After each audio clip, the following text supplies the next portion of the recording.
नमस्कार, स्वागत है आपका रिपब्लिक भारत में 10 में दम देख रहे हैं सीधे ग्राउंड जीरो से। मेरे ठीक पीछे सेना मुख्यालय है और हम आपके लिए लेकर आए खास पेशकश सीधे राजपथ से।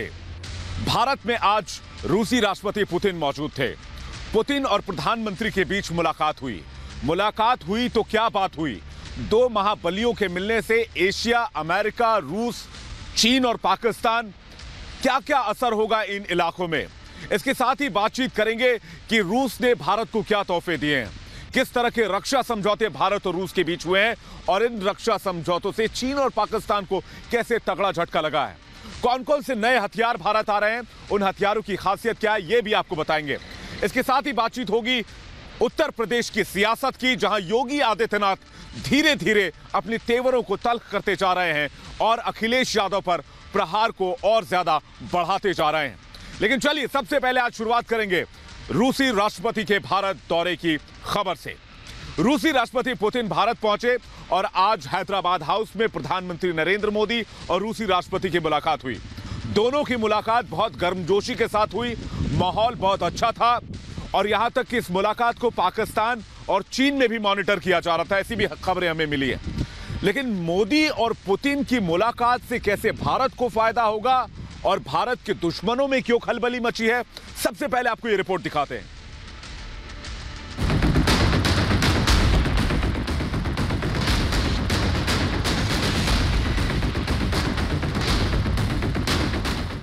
भारत रूस मित्रता एक कांस्टेंट रही।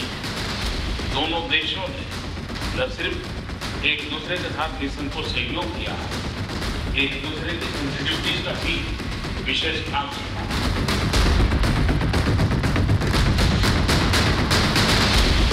ये तस्वीर 2021 की सबसे ताकतवर तस्वीर है। पुतिन मोदी की महामुलाकात पर पूरी दुनिया की नजर है। पीएम मोदी ने दिल्ली के हैदराबाद हाउस में रूस के राष्ट्रपति का जोरदार स्वागत किया।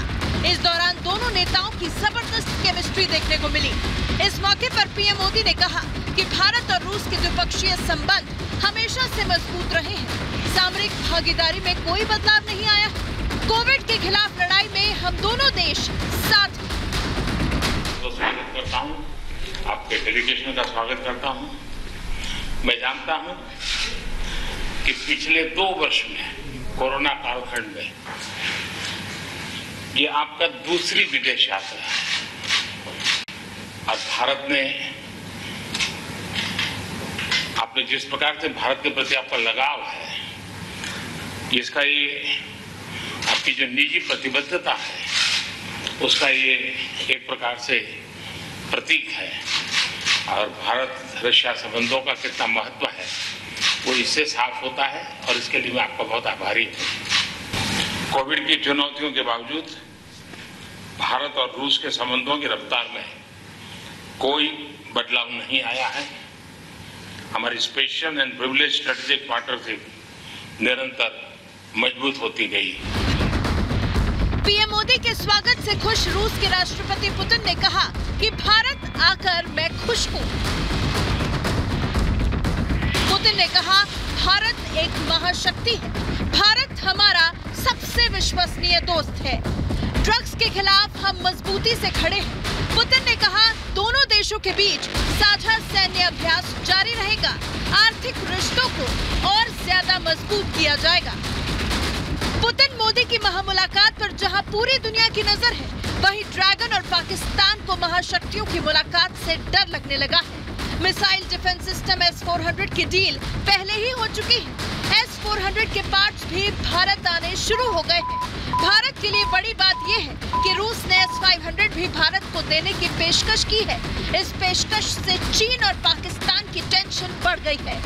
रक्षा विशेषज्ञ भी मानते हैं कि भारत को S-500 मिल जाने से पूरे साउथ एशिया में भारत की दोस्ती बढ़ेगी। Bureau report, Republic Bharat. तो चीन और पाकिस्तान की टेंशन S-400 को लेकर क्यों बढ़ी है, यह जानना बेहद जरूरी है। दरअसल S-400 एक एयर डिफेंस सिस्टम है जो 400 किलोमीटर की रेंज में किसी भी फाइटर जेट या मिसाइल को मार गिराने में सक्षम है। भारत ने $5 अरब में 5 एयर डिफेंस सिस्टम की डील की है। दो फिलहाल भारत को मिलने वाले हैं, जिसमें से एक की तैनाती पाकिस्तान की सीमा पर और दूसरी की तैनाती लद्दाख में सटे चीन की सीमा पर की जाने की योजना है। ऐसे में चीन के दबाव के बावजूद रूस ने भारत को S-400 की डिलीवरी शुरू कर दी है, जिससे चीन में खलबली मची हुई है। वहीं दूसरी तरफ पाकिस्तान की सीमा पर अगर S-400 की तैनाती होती है तो पाकिस्तान के ऊपर न सिर्फ उसके फाइटर जेट्स की निगरानी की जा सकेगी, बल्कि पूरा पाकिस्तान भारत की निगरानी के जद में आ जाएगा। यानी कि पाकिस्तान के हवाई क्षेत्र में होने वाली एक एक गतिविधि भारत आसानी से जान सकेगा। इसलिए इन दोनों मुल्कों में टेंशन बढ़ी हुई है और रूस ने भारत के साथ S-400 की डील को आगे बढ़ा दिया है।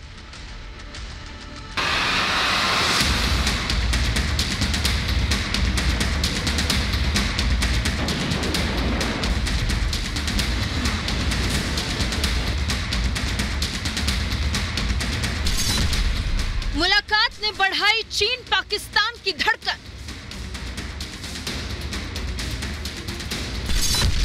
मिलेगा ब्रह्मास्त्र, शत्रुओं का होगा सर्वनाश।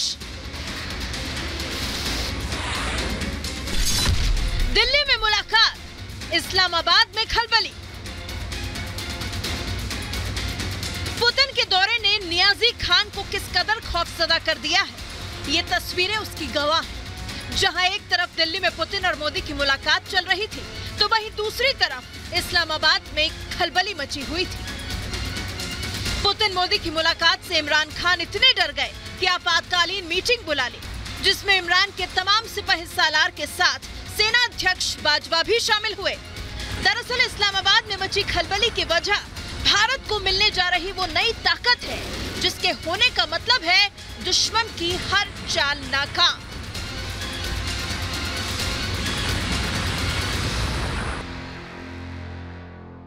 उनसे डिफेंस कोऑपरेशन बहुत पुराना है। फिर उसके अलावा ये है कि वक्त के साथ साथ बदलता भी रहा है, नई चीज़ें, नई एक्विजिशंस हम लोग करते रहे हैं। हम उनके आने से पहले हमको S-400 मिसाइल डिफेंस सिस्टम जो है वो भारत में आ रहा है, जो कि बहुत इम्पोर्टेंट समझा जाता है। रूस से मिलने वाली घातक ताकत S-400 की पहली खेप भारत पहुंचने वाली है। पहले जरा जान लीजिए कि S-400 की वो कौन सी खासियत है जिसने बीजिंग से इस्लामाबाद तक खलबली मचा दी है। सबसे बेहतरीन एयर डिफेंस सिस्टम, 40 से 400 किलोमीटर तक मारक क्षमता, 4 तरह की मिसाइलों से लैस, एक साथ 36 लक्ष्यों पर निशाना, 600 किलोमीटर दूर से लक्ष्य का पता लग सकता है। S-400 की मारक क्षमता ने दुश्मन देशों की बेचैनी बढ़ा दी है। रूस और भारत के बीच हुई इस डील को लेकर अमेरिका नाराजगी जता चुका है, लेकिन भारत ने सुपर पावर की नाराजगी को दरकिनार करते हुए डील पर मोहर लगाकर साफ कर दिया है कि मोदी सरकार के लिए राष्ट्रहित सर्वोपरि है। किसी की नाराजगी देश की सुरक्षा के आड़े नहीं आने वाली है। S-400 मिसाइल डिफेंस सिस्टम को भारत ऐसे समय में खरीद रहा है जब इसको लेकर अमेरिका ने तुर्की से अपनी नजरें फेर रखी है और प्रतिबंध भी लगाया हुआ है। डिफेंस सिस्टम खरीदने को लेकर भारत को भी धमकी दे चुका है, लेकिन भारत ने 2 टूक शब्दों में साफ कर दिया है कि डील को रद्द नहीं किया जाएगा। भारत को एक अपना नया अस्तित्व स्थापित करना है, क्योंकि जिस तरह से पुराने ढंग से भारत कर रहा था, अब वो कामयाब नहीं हो रहा है। हम 5 ट्रिलियन इकोनॉमी की तरफ बढ़ रहे हैं। जैसे हमारी आर्थिक स्थिति अच्छी होगी, हमारे ऊपर प्रेशर भी आएगा। अन्य देश हमारे ऊपर देखेंगे कि अब इनकी शक्तिशाली हो रहे हैं, इनको रोका जाए। तो इस ऐसे माहौल में रशिया हमारे साथ बहुत शुरू से रहा है। जब से आज़ादी मिली है हमको, तब से रशिया ने हमारा साथ दिया है। S-400 के बाद भारत S-500 खरीदने की भी तैयारी कर रहा है। माना जा रहा है कि पुतिन और मोदी की मुलाकात के दौरान S-500 को लेकर भी बातचीत हुई है। हालांकि अंतिम मोहर लगना अभी बाकी है। Bureau report, Republic Bharat. Bharat और रूस बहुत पुराने दोस्त रहे हैं। दरअसल दोनों देशों की दोस्ती की शुरुआत 1947 से ही होती है। फिर चाहे वो हथियारों के मामले में भारत की मदद करना हो या फिर 71 की जंग में भारत के साथ खड़ा होना हो, रूस हमेशा भारत का साथ देता आया है। ऐसे वक्त में जब ओमाइक्रॉन पूरे दुनिया में कहर मचाने को तैयार है, वैसे वक्त में भी रूसी राष्ट्रपति ने भारत दौरे को तरजीह दी।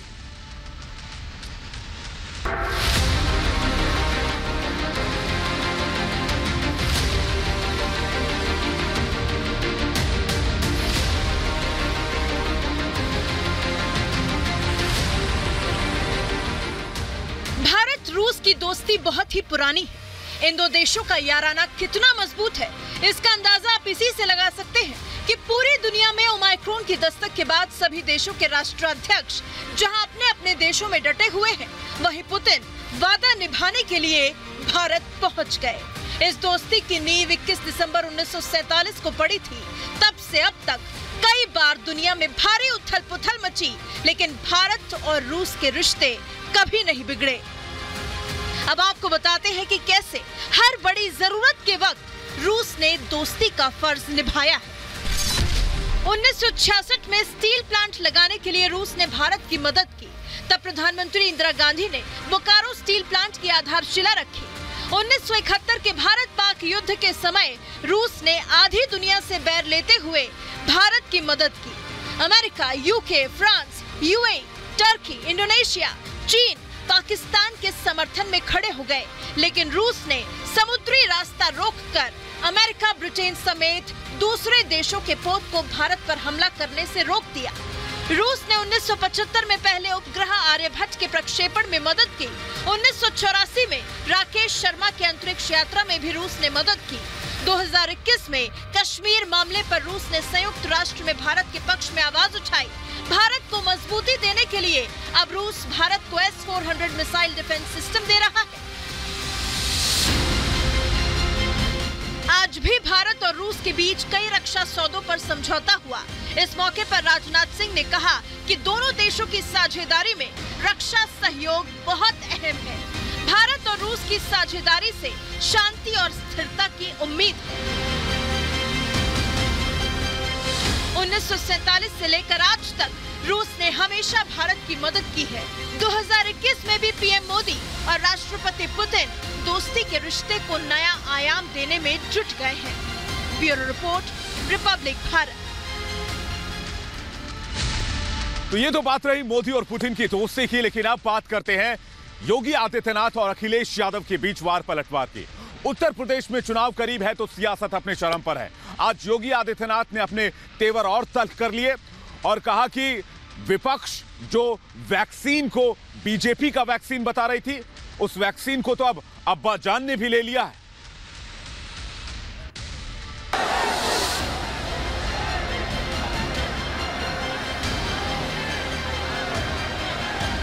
जिस गाड़ी में सपा का झंडा समझो होगा कोई जाना पहचाना गुंडा। बताओ बुलडोजर हटाओगे कि नहीं हटाओगे?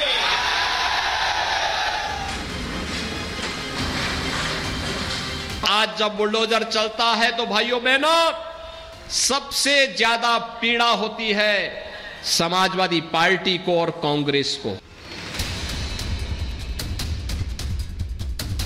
यूपी के महासंग्राम में सीएम योगी और अखिलेश यादव के बीच सियासी वार पलटवार जारी है।